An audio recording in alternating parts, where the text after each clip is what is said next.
اللہ کے نبی صلی اللہ علیہ وسلم نے فرمایا اللہ تعالیٰ کے نزدیک دعا سے زیادہ پسندیدہ کوئی چیز نہیں ہے۔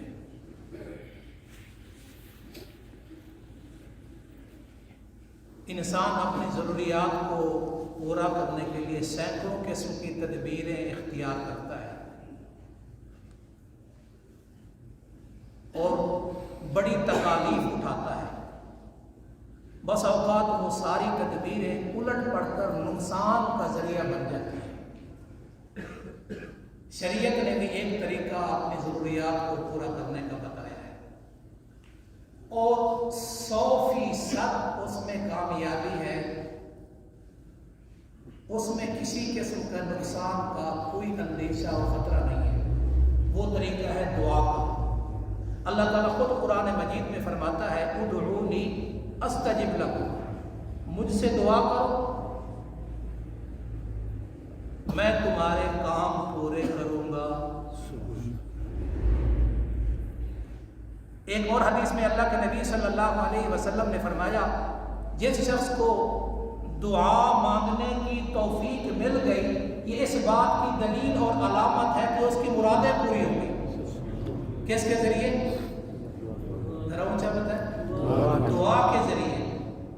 اور صرف مرادیں پوری نہیں ہوگی بلکہ اللہ تبارک و تعالیٰ کا قرب نصیب ہوگا، اللہ تبارک و تعالیٰ کا مقرب بن جائے گا۔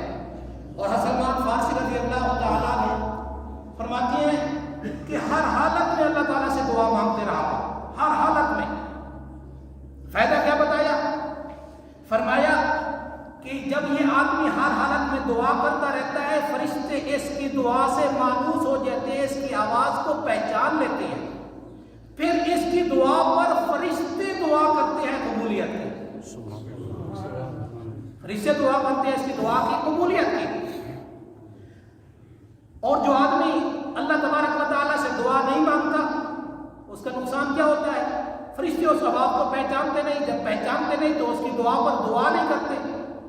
تو خلاصہ کیا نکلا کہ جو آدمی اللہ تبارک و تعالیٰ سے ہر حالت میں مانگتا رہتا ہے اللہ کے فرشتوں کے نزدیک اس کی معرفت ہو جاتی ہے، پہچان ہو جاتی ہے اور اللہ تبارک و تعالیٰ کا مقرب بن جاتا ہے۔ اور رحمت کائنات صلی اللہ علیہ وسلم نے فرمایا الدعاء مخ العبادہ، تمام عبادات کا مغز نچوڑ اور خلاصہ دعا ہے، کیونکہ تمام عبادات سے مقصود انسان میں عاجزی پیدا کرنی ہے۔ یہ نماز میں آپ نے یہاں ہاتھ باندھے یہ عاجزی کا طریقہ ہے، رکوع میں چلے جائیں یہ عاجزی کا طریقہ ہے، سر سجدے میں رکھ دیا تو عاجزی کی انتہا کر دی۔ بیت اللہ کے لیے جاتے ہیں کپڑے وہ لباس اتار کے 2 چادریں پہن لیتے ہیں اور پروانہ وار چکر لگا رہے ہوتے ہیں، کیا ہے یہ عاجزی ہے۔ قربانی میں کتنی احکامات خداوندی ہے اس میں عاجزی ہے، اور دعا میں یہ چیز بدرجہ اتم حاصل ہوتی ہے۔